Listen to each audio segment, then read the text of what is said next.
From UBN Studios, you're listening to Unsugarcoated with Aalia, bringing you interviews with public figures and inspirational people speaking on self-improvement with empowering themes. And I'm your host, Aalia Lanius.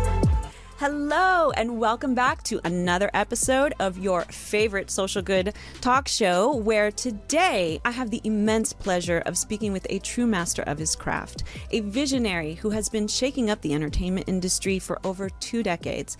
From producing Emmy-nominated films to co-producing Academy Award-winning movies, he's worked with some of the biggest names in the world. But what sets him apart from others is not just his immense talent, but his incredible mindset.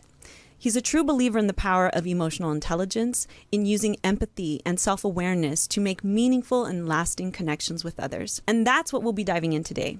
How to cultivate a success mindset and develop emotional intelligence. How to deal with setbacks and failures and emerge stronger and more resilient. How to build a team that shares your values and your vision, and how to inspire them to be the best version of themselves. I promise you this conversation will be nothing short of inspiring, motivating, and enlightening. Get ready to take notes, to learn from a true master, and to leave feeling empowered to take on the world. So let's do it. Steve Longi is a veteran film and television producer with over 20 years of experience in the industry. He's credited with setting up and co-producing the Academy Award-winning film Hacksaw Ridge, and has produced numerous film and TV projects, including the Emmy Award-nominated movie Prayers for Bobby. With over 100 film, television, and theatrical projects under his belt, join us as we delve into Longi's impressive career and his projects that aim to make a positive impact. Ladies and gentlemen, Steve Longi. Thank you so much for being here today. I appreciate it. How are you? Thank you. I appreciate you for taking the time to listen to what I have to say. Oh, my goodness. More people. As we had talked about before, we connected on LinkedIn. My husband's in film, you're in film. And, every so often, I just love what I see. I love that people put out more than just, hey, I'm a film producer, and that you really look to impact the world with your knowledge and experience. And, as a person who, also feels like that's something I'm doing, it is definitely an honor to have you. You have produced several successful films and worked with a range of talented actors. How do you stay motivated and maintain a success mindset in an industry that is notoriously changing? I'm not really qualified to do anything else, so I have to stay motivated and focused on filmmaking. So, for me, there's just no other option. So that's kind of how I approach it. When I was 11 years old, I had a subscription to Variety. I knew, when I was really young that I wanted to make movies. And, I bugged my parents. I'm like, God, I got to get this Variety magazine or newspaper thing. It's just like everybody in Hollywood reads this. So I've got to have a subscription. So, they went and looked into it and found out you could get weekly Variety delivered in New Jersey, because I grew up in New Jersey, about as far away from Shout out to New Jersey. Hollywood. Shout out to New Jersey. But anyway, so I had this weekly subscription to Variety, and had no idea what it meant or even how to read it, because it was written like in a trade language back then. And right. But this was just something that I was in my blood. I think was just in my part of my soul, and and I don't think of doing anything else. As producers, I definitely see it as a conduit role. You're bringing these pieces together, which, requires you to work with a lot of people, different personalities, and manage various relationships, right? How do you develop and maintain your emotional intelligence in what is really a very dynamic work environment? Yeah, I'm trying to keep people inspired through the process, because I think that's maybe the issue that creeps in, because it's long, hard hours, and it's pretty intensive, in terms of the work. So I'd say filmmaking is such a collaborative medium that you need to have your emotional intelligence, in the right zone for that. And I think I am a very empathic person, so that helps with me trying to understand maybe what other people are needing, during the course of the process. So I don't know, maybe it's I worked in the restaurant industry for many, many years, and that really trained me to feel comfortable around people, and that ultimately is what it is. It's making people feel comfortable. And sometimes, when you're poking fun at things, or if you don't take yourself too seriously, that will put people at ease, right? And then they will connect with you, because the next thing is the connection. So it's really all about this collaboration and then this ultimate connection with people. So everything that I'm doing is moving towards connection. Getting to know them, for example, when I get on the set of a film, like the first day, I learn every single person's name on the set, everybody. Mm-hmm. Okay, so I mean, there's no one who is not important enough, right? Where I'm not going to know their name. That impresses people. Like they're just not used to that, and it's a very simple thing, and it helps really connect people to you. They feel like you're paying attention. They feel like you're present. Right? Because these are all the things that help connection. I agree with you. I think that, everyone wants to be seen and heard and feel like, even if you're the gaffer, you know that your part makes a difference, even if it seems minute. And, you walking onto a set and making people feel like, oh, at least I'm appreciated. He's taking the time to get to know me. It's a big deal. That's part of emotional intelligence, that perspective of, are you going in your mind and thinking, what if I was that person? And then you react accordingly in the way that my mom raised me with to treat people the way you want to be treated. Mm-hmm. So is that kind of like your mindset going into that? I have been that person, right? So, I had to, I was responsible for my own success. So as we all are. Yeah. And it wasn't easy for me. Like I just didn't have tons of support. Sure. So yeah, I had to, like my first job on a movie set, somebody like spilled white paint on the street in downtown LA, and they're, and they looked at me and they were like, clean that up. And then they all went in to watch the movie be filmed, and I'm out there cleaning white paint up off blacktop. So anyway, so yeah, I think it's just my natural, the way I am naturally around people. I just, I care about people. I do think I am very empathetic, and I do think about how other people are feeling. I want to take a step back into how you also are very involved in telling some amazing and compelling stories. Hacksaw Ridge being one of them, right? And you had previously published a book, The Birth of Hacksaw Ridge, which chronicles the early years of Desmond T. Doss. How do you apply your emotional intelligence when it comes to telling such a compelling story? Because clearly you've done it and it's been very successful. So how do you apply that in the development of these stories? Well, I think the first thing is, who I am helped me identify the power of that story. Because there were other people that had come along and didn't maybe think there was anything too special about it necessarily. At least, something to make a movie out of, which I don't know how you could possibly think that, but, people passed on the project. This happens. And I think, people who are in the creative endeavors, this is something that you should just know, that it's, because I get when we encounter rejection, we turn that inward. We think there's something wrong with us. And maybe there is, but, I haven't done everything perfectly in my life, But I think you want to look at that bigger picture, right? And really understand what's going on there. Right. In terms of how I approach that story, is the first thing is I connect to the spirit of that man. The idea of going into World War II, not wanting to bear arms, but wanting to serve his country, and then doing it as a medic. And the medics go to the front lines, and he wasn't carrying a weapon. He refused to touch a gun or bear arms. And then on the battlefield, he was tending to American and Japanese wounded. Ultimately he wins the Congressional Medal of Honor, which is like, I think he's the only conscientious objector to win the Congressional Medal of Honor, because otherwise how else would you do it? Right. So it was such a unique story, and that's what that's why I connected to it, I think. In veterans, look, I was raised by a Vietnam vet. The trauma that my stepdad, you couldn't light a match in our house because it smelled like napalm. You didn't wake him from a sleep on the couch because you might get your arm ripped off. If he was asleep, you wanted to call out for. So I'm saying that to say, like, there's so much representation for a whole community there, and I think that that's part of what you're doing when you do it. It's how it's relating to you, but then also how it's relating to the world in general.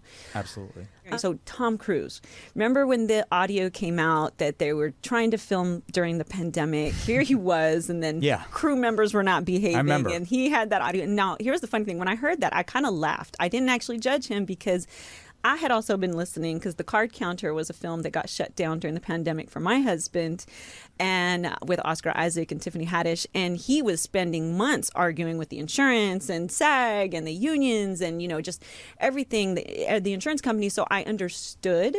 But when we talk about emotional intelligence and just the stress, like, what were your thoughts on that moment of like him just kind of becoming unglued. And I'm not attacking Tom Cruise by any means. I would never. I wouldn't. I actually, like I said, I understood it.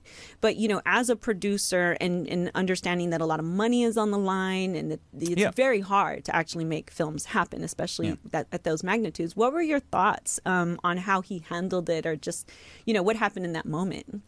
Well, I mean, I totally get it. I don't condone it, but I get it. Right? Yeah. So, 100%. listen, that's going to happen. I mean, movie making is a really intense process. So, people every once in a while in life, you lose yourself. Yeah. It's a human trait. So, it's to be expected from mere mortals, right? And I think he's immortal. Right. Amortal. I mean, I've actually never met Tom Cruise, but I certainly admire him, and boy, do I connect with his passion for filmmaking and making great films. But I think the thing that maybe people who don't work in Hollywood or who aren't maybe completely well versed in this world is, you lose sight that on a film you are employing about 200 to 300 people. These are not movie stars or people that have flashy lifestyles. Right. These are everyday working people, right? Mm-hmm. Who are really working hard. I mean, they're doing physical labor. You talk about the gaffers. I mean, those guys, they're the people whose name I remember first. Right. Because they're doing the hardest work at the point in time, when it's either cold at night and I'm sitting there with, 5 jackets on and they're running around in shorts and a t-shirt. My mouth is hanging open, in awe at them. Yeah. But that's the thing. So, I understand that he's speaking because he doesn't want the whole thing to be shut down. Right. I mean, he's concerned. He's got a huge responsibility to a lot of people who have to pay their rent and their bills. And that's not just some sort of ego play. That's, you're right. It's that there's a lot at stake. There's a lot of responsibility here. Yeah. And he's trying to make sure he's living up to all his responsibilities so all those people can get paid and continue working. Yeah. So there's a bigger thing going on there. And when you take these things out of context, if anybody came into any of our lives with a movie camera, right, or whatever. It was like one of my friends said, you just give me a camera and follow you for a day, and I can chop up whatever narrative I want to put out there, And I'm sure, you can make it look any way you want. So... Yeah, when it comes to media, I obviously know to take everything with a grain of salt. And I'm not a guy who's saying don't trust the media or whatever. Sure. Although you shouldn't. But so maybe I am that guy. But qualify it for sure. Qualify it. Look, you got to use your brain. But I did. I learned early on. This is kind of a funny story. When I first got my start in the business, somebody had called our office from Palm Beach. We were making a movie about a tanker that washed ashore in Palm Beach, and it stayed there for months on this socialites beach that she lived on. Mm-hmm. And they couldn't get rid of this huge oil tanker. It was just, probably a big eyesore, yeah. Complete eyesore, right? And the reporter called from the Palm Beach paper, and my boss said, "Why don't you handle that one?" And I was like, "Oh, I was all feeling real Mr. Important." And the guy asked me, and he said, "So where do you plan on filming this?" And I'm like, "Oh, of course, Palm Beach." Well, I didn't know that, like, Palm Beach, they don't want anybody filming anything there. So the way he wrote the article, he slanted it in this negative, like, Hollywood producer thinks he's going to come in here and film on our beaches, No. And he slammed me. And, wow. He's being super nice to me in the interview, right. And then he just thrashes me. And then I go to my boss, I'm like, "Hey, he thrashed me." My boss couldn't stop laughing. I mean... He knew you were... He'd been through it before, and he's like, "Yeah, that's what you get." Welcome to the club. Exactly, yeah. So, listen, people, that was one way I learned, it's like when you're in the media, all these stories have a point to them. There's a reason, there's a slant, there's an angle. How do you keep your emotions in check and make decisions with a clear head? As part of your success mindset, like, is there something that you go through? Do you count backwards from 10? Do you like? Yeah, I should. I remember one time my therapist I went to, he said there's a tapping method when you start. So like what do you employ when you get into those moments? Especially because, as you mentioned, you're dealing with a lot of egos on set, and of course you have your own natural ego, as you should. But I do. Yeah, when those moments come up, what do you employ? What is in your arsenal? You know, one day I was in the office and I was responding. I got this email that like really pissed me off, and I was furiously responding to it. Like my husband, when I can tell when you start vigorously typing on the computer. You know, I mean, I'm just, you know, this thing just sent me off, and so I'm. And and I'm all proud of myself. I finish and I give it to my assistant, and I said, "All right, what do you think of this?" Right? Because I have the luxury of having an assistant I can run things by. So that's number one. That's like a version of counting to 10. There you it's go, like yeah. run it by somebody else, you know, get their take on it. An external point of view. Yeah. And he said something to me that really stuck with me that I use to this day. He said, "You know what? It's good, but take the emotion out of it." And I was like, take the emotion out of it. Very good. So that was really super helpful. And even though I had always been professional up to that point, now I started to look at my correspondence, you know, when I was getting more emotional, which you can tend to get from time to time. And I was trying to figure out, okay, what's the emotional part of it, and what's the professional, you know, straightforward facts part of it. Right. And that's how I look at my emails. So even if I'm really pissed off at somebody, and you know, there are times that happens, the email, I try to go the opposite way with the email and the body of the email, and I try to make it more formal and more precise, and I try to lay out a logical flow. And I tell you, I can usually turn people around because I don't start to lose it, because what people do is when they argue, they lose focus and they start to bring everything in, including the kitchen sink, and then the argument becomes about something that has nothing to do with what you were even talking about. Oh, I love that. It gets very confusing. Absolutely. You know, you want to be able to stick to your mission and stay level-headed, and that's definitely one important way. I love that you say that. I mean, the other thing is this. I've been through litigation, you know, where I work for someone who is in litigation, because I've never had litigation against myself, thankfully. Thankfully, yeah. It's not fun, trust me. I think this is worth. Yeah. So I have been in a courtroom where they take the email and they blow it up 20x, and they go, "Mr. Longi, on April 16th, 10 years ago, did you say this?" Yes. And you're like, "I don't know." And you're being presented with your correspondence. Oh, yeah.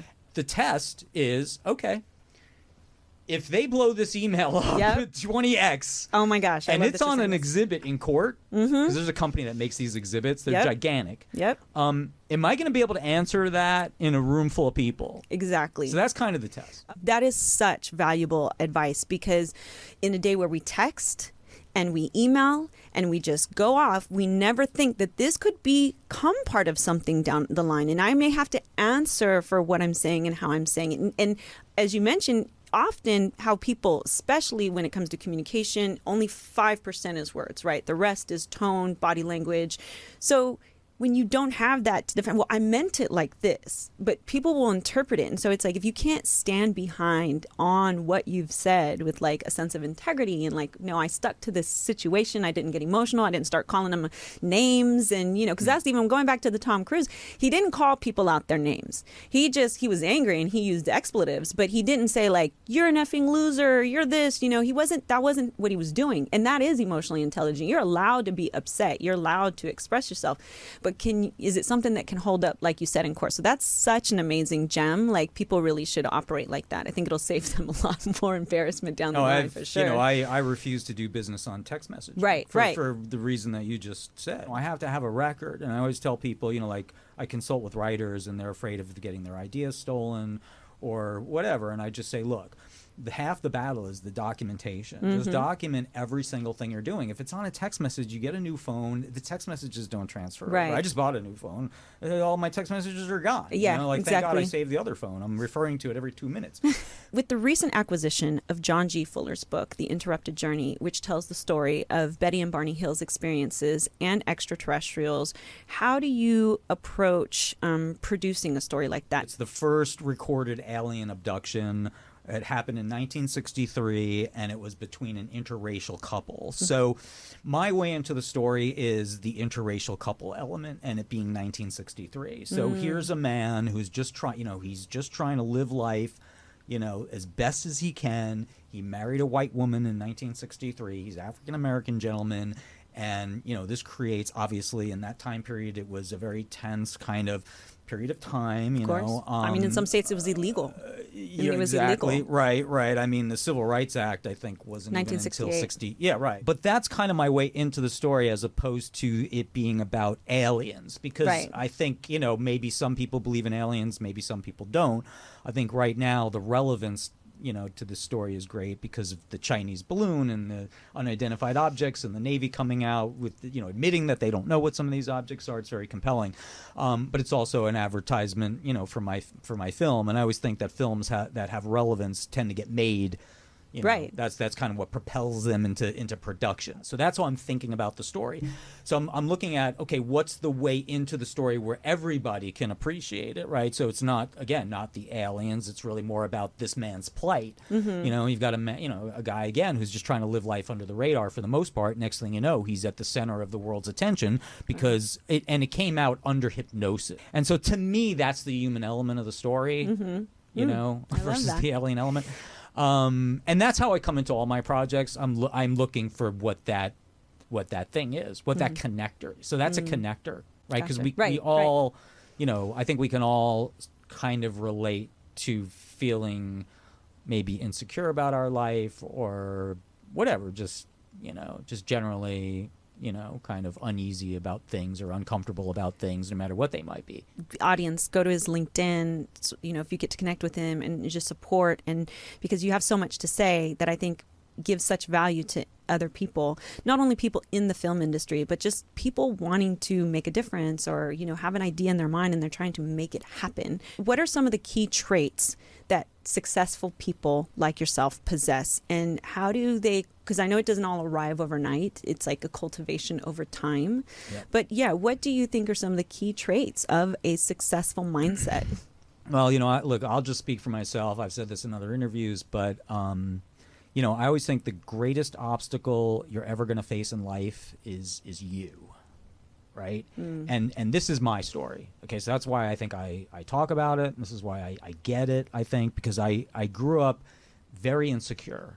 And even like up until maybe, when I was like mid-career, and maybe still I'm a bit insecure about things, although it's gotten a little better. Okay, right. You definitely do evolve and you grow and you learn.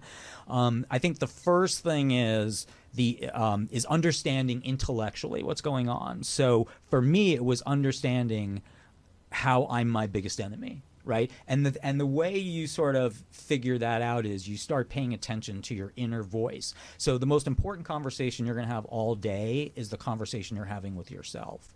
And if you want to, improve in any measure, you really want to try to pay attention to what you're saying to yourself all day long. Because a lot of it is really not very positive, ultimately. It's really focused on what's going wrong as opposed to what's going right. And that's where being grateful comes in. And grateful is another piece of this, is another answer to your question. Like, What are the tools? What are the things that successful people do? So I'm also very grateful every day. Can sound cliche, maybe. You wake up, oh, I'm glad I'm alive. Yeah, okay. Maybe I don't exactly do that. But, I kind of do. But being grateful about my health, that's a big one, right? Not taking it for granted. Just really, really understanding that, you really are lucky, And I hear of other people and their, things that, and people don't share, generally don't share like their ailments and things. I've realized, but I do. I'm one of those people. Some people do. But, I do but too. I do know what you mean. It's like, But you find out like what people are struggling with, and it's pretty amazing, right? Like like you find this out sometimes about actors or presidents, what they're going through. They have to. Look at the King's Speech, right? I think that was like such the greatest movie. This is like a king who stuttered, right? And he had to rally his country, to victory in World War II by giving these rousing speeches. But he's a stutterer, right? Right. What a great premise for a film. Of course. But I think those are two things. Those are tools that I use. The The awareness, that's a big one. The gratitude, that's a big one. And then the one I'll just give you real quick is just changing your story. So that dialogue you're having all day, changing what that dialogue is. And that means changing your story about who you are and how you feel about things. And also the story about you and how things go in your life. Right. Like when you say, oh gosh, every time I go to Vegas, I always lose. You know, and there's this great story about, again, real quick, David Cho, who's an artist, he's an American artist. He said, and he's a multimillionaire now, and he said, a big gambler. And he said, you know, I was going to Vegas for all these years, and every time I'd leave Vegas, I'd leave as a loser. And he said, so I decided, like, I'm tired of losing all my money. So he said, you know what? I'm going to go to Vegas. And even if I'm there for an hour, even if I'm there for 10 minutes, even if I'm there for 5 minutes, if I'm up, if I'm winning, I'm leaving. And every time I go to Vegas, I'm not going to wait till I'm a loser. I'm going to leave while I'm a winner. And he became a multimillionaire by just following that advice. Oh, my goodness. That's incredible. The other day, I was driving in my car. And, you know, look, I talk a lot about trauma and surviving because I have experienced a lot. But I remember for a long time, I would, you know, I mean, even when I got diagnosed with cancer, I thought, of course I am, because I'm so unlucky. I just, you know, but the other day when I was driving, and like you said, it's just always, it's an ongoing journey with yourself and the conversations that you're having with yourself. And I realized, I said, you know, because I do engage hypnotherapy and I do, you know, and it's like, it was clicking with me that, you know what, I've been so lucky. Yes, I had these horrible things that happened, but they could have been worse. You know, I do wake up grateful every day because I fought to be here. I fought, you've been like for this life, right? In such a way, in that that I recognize I'm so lucky, and I've been lucky all along. So, you know, how you frame it, which is kind of going into the next question that I had, which was how do you handle rejection? You kind of touched on it earlier, but yeah, the failing forward idea, or, I mean, look, I think one thing people don't often do when they get rejected on something is ask for feedback, because sometimes it just needs tweaking. Maybe it, you know, but even then getting rejection does not mean that you're whatever it is that you have to offer does not bring value. You touched on it, but what lessons have you learned from those experiences of what a lot of people see as rejection, but for you, it seems like it's really just been the catalyst to the next step for you? You know, with my philosophy, I subscribe to this philosophy called carefreeness, and basically carefreeness is about, you know, how you create your life. And I always say that, you know, your life is created by all the reactions you've had to everything that's happened to you. So ultimately, you're the one that's completely responsible for the life that you have right now. It's all your fault. You don't want to frame it that way, but right. You know, we attribute meaning to everything. Right. We give meaning to everything so we can understand it, right? So we can digest it. And so when we get rejected, we're attributing meaning to the rejection, which you shouldn't do, especially in the film business, because, you know, rejection's the norm for me. People are so surprised to hear this. I expect rejection. I love rejection, actually, because I believe so strongly in my projects. Like, and everybody that passed on Hacksaw Ridge, you don't think I called them and said, you passed on Hacksaw Ridge? You know, right. I mean, I didn't do that, but, you know, but you could have. I could have, and I didn't. I was nice. But, you know, the idea that I am seeing something that maybe they're not seeing and that they're going to pass on it and I'm going to get it done, I am not attached to the result. Okay, so this is another major thing, right? So this is another thing people can really use. Be passionate about the process and indifferent with the outcome. Okay, so I'm totally passionate about my projects, totally passionate about my outreach, totally passionate about what's going on, but I'm not so connected. Yes, I'm paying attention to it, and yes, it is affecting me. I don't want to say that, but I'm really not pouring any more gasoline on those fires. I'm sort of putting them out, and I'm saying, nope. Okay, that's fine. They passed. I'm moving on. I'm trying to refocus back into the action, the positive action I'm taking to move it forward. Ask for feedback. So not everybody gives good feedback, sure. But so sometimes you have to know how to listen to feedback, okay, how to interpret feedback.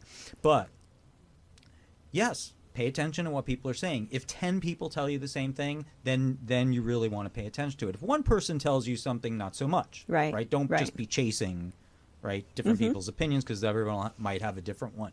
But if 10 people are sort of saying that same thing, that you want to look at that. You know, as a writer, I say to writers, you know, this is how you handle notes. Okay, you're going to get a lot of notes. You get notes from studio executives. Like, I've been in situations where they give you 9 good notes and 1 really bad note. And I'll say to the writer director, I'll say, just implement the 9 and don't implement the 10th. Right. By the way, I picked up on something that you did earlier because I do that as well. And I love that you did it because it's like you really are an empath. You said, when you were giving an explanation, you said you started off with, well, you have to. And then you kind of stepped back from that and you said, we don't have to. It intrigued me because I do that from the perspective of, I feel that when people think you're trying to tell them what to do, they're almost less receptive. But when you, and you recognize that people don't have to do anything unless they want to, but you want to encourage them. I mean, I felt like that was such an empath trait. You're right. Did you? Well, like what goes through your mind when you're like, okay, wait, hold on. Well, You're absolutely right that it's something I picked up, that is born out of the whole philosophy of things because yeah, it's like you don't want to be telling people what to do. That is true. But I go a little deeper on it. I'm thinking, okay, but it's not just that. It's that in life there really aren't no rules. You're blazing your own trail. So it's not that you have to do really anything, right? Like you don't have, you have to obey the law, I guess. And you have to take care of your health. Yeah, there's certain things, right, that you probably have to do or should be doing. Should be doing, for sure. But I want people to understand that outside of that, everything that we have experienced, everything that we think about, it's all been created by us. It's all made up. This is all an illusion. And that's really the core of what I'm doing. It's that, hey, in this big illusion, there is no have to do this or have to do that. There is no real rule.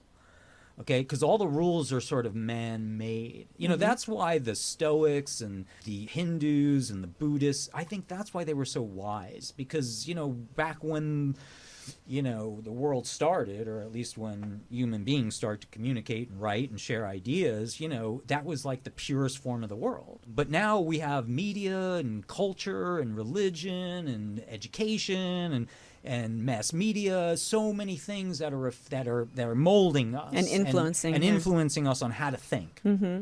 So I don't want to be the preacher who's telling you have to be in this mold of what, and that's the deeper thing there. Right. What advice do you have for the young, and I want to make it, before I actually say this, like people in the audience know that, yes, we're talking a lot about film, but you can apply any of these principles to success mindset for any business or any organization that you're trying to run. It's not that this, take it more metaphorically as opposed to this is just for film and only for people in film. I mean, at the end of the day, success is success, and we're all trying to build something. And those principles remain the same across that spectrum and across the board. But for the young professionals looking to develop their mindset, and emotional intelligence for the betterment of their careers, what is the advice that you would give them? There's a magnifying lens on everybody. Right? Like everybody feels like people are watching them because if you're on Facebook, people are watching you. Yeah. So get off Facebook. But but I feel like there's a lot of I talk to a lot of young people, interact with a lot of younger people, and my sense, maybe I'm wrong, I don't know, and I don't want to generalize, but I feel like there's a lot of pressure, even more pressure than when I was younger, because it just seemed like you could grow up and do just about any job and you'd be respected but I think in the world today we've sort of been conditioned to kind of think like you've got to be some sort of celebrity to have any sort of self-worth or something, right? Right. So this is being instilled. So what I would say to young people is go out, and this is what I did. Go out, if you have a dream or if there's something you want to do, go and start doing it with the people that are doing it at the highest level and do it for free. Forget this, you only work for money thing. Forget that. Now, I'm not saying that's not something that you should subscribe to, because it is. Right. Because you are worth something. Your work is worth something. However, what you're going to get in exchange in terms of knowledge, that is going to be worth at least as much as what you're giving. Right. So I would say go because for the knowledge. Now, the best knowledge you're going to be able to get is when you watch somebody at a super high level fail every day. You're going to be like, oh my God, is that what the top looks like? Yeah. It's like this brutal? Like people think that I could, I'm at a point in my career. And again, there are people that are way higher than me, or people, and they just think like it's easy. Right. All of a sudden. And I'm not saying it's harder, but it's always hard. Mm-hmm. It's always challenging because it's just how life is. Right. I would say get out in the real world, get a reality check on how things really look, not how they look on social media, but how they looked on the day to day, and that's going to change your mindset on how things are, and then that'll change how you react and act. There's a formula to everything we talked earlier, and we've hit on it today so many times. Event plus response equals outcome, and I love that you even said work for free. Look, my husband, when people look at his IMDb now and they're so impressed, okay, but he worked actually when he finished law school. He went to now he's going to kick my butt if I say it wrong. Lionsgate. I think he was at Lionsgate or something. Anyways, he was stuck in the copyright infringement, and for a year, he tripped me out one time. He told me, he says, I worked for a year, 8 hours a day, no pay, just as an intern out of law school as an attorney, sending cease and desist letters. But now what he's doing and the connections and the value, just as you said, even with Unsugarcoated Media, we have an amazing team of interns that come from USC. And I'm like, look, guys, and one of the biggest things I tell them is if you can learn to not care what anyone else thinks about what you're doing, because in your heart you're doing what's right for you, that's a superpower. Right. That is a superpower 100%. So I love that you said that. And I totally agree with you. And I love your background. I love what you shared. It's incredible. And I hope that people will continue to support you and get connected to your projects. I know you have more coming out. Where can people stay connected and support you? Where would you like them to go? Yeah, so I've been active on LinkedIn recently. That's been a great opportunity for me, and so that's how we met. It's fantastic. And so you can connect with me on LinkedIn. I connect with everybody that reaches out. If you have questions, you can direct message me on LinkedIn. For people that want to submit screenplays and things like that, I use a service called Virtual Pitch Fest. So that's usually where I direct people for that. I have a website, www.longitudeentertainment.com. So I'm pretty easy to find. I'm on IMDb, and if you Google my name, there's plenty of articles and things over the years that I've done on all my films and stuff. So I'm really accessible. I try to be accessible. I run my business like 24/7. There really are no hours. And so, I do consulting for screenwriters, and I've got a really, really solid consulting business. And so a lot of my clients have become friends. I go visit them and they call me after hours, and there really are no after hours. What am I saying? They call me all hours of the night and day and whatever, and I'm there to help them. So, that's just who I am as a person. I just like that connection. I love that.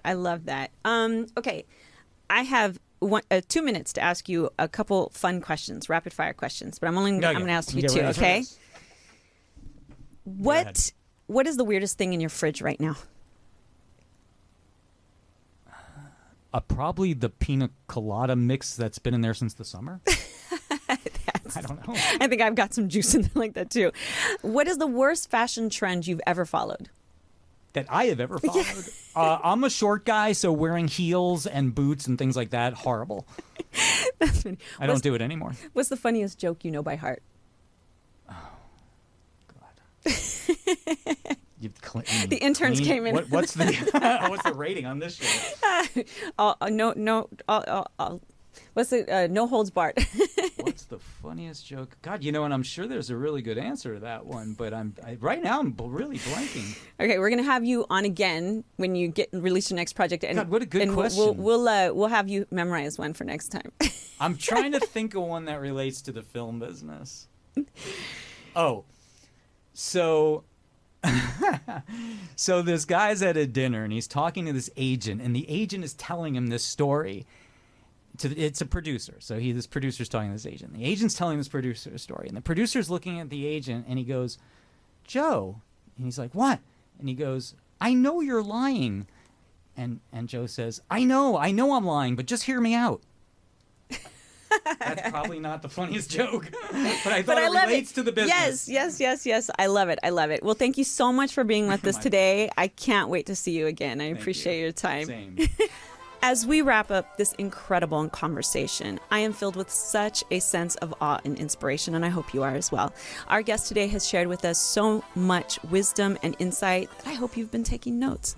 From the power of emotional intelligence to the importance of mindset, our guest has shown us what it takes to achieve greatness in any field. He has reminded us that setbacks and failures are just a natural part of the journey, and that true success comes from not avoiding them, but from learning from them and growing stronger. But what really stands out to me is his unwavering belief in the power of collaboration, of building a team of like-minded individuals who share your vision and values. Our guest has shown us that success is not a solitary pursuit, but a collective effort. It's about lifting each other up, sharing knowledge and resources, and cheering each other on. So let's take his words to heart. Let's remember that success is not just about what we achieve, but about who we become along the way. Let's cultivate our emotional intelligence, our mindset, and our sense of community. And let's be the kind of people who lift others up, who inspire and empower those around us. Thank you so much for tuning in today. Don't forget to like, comment, share, and also don't forget to go to our website, www.unsugarcoatedmedia.com. Sign up for the newsletter so you can stay in the know about all that's happening with us. And once again, thank you so much for letting us be Unsugarcoated. We'll see you next time.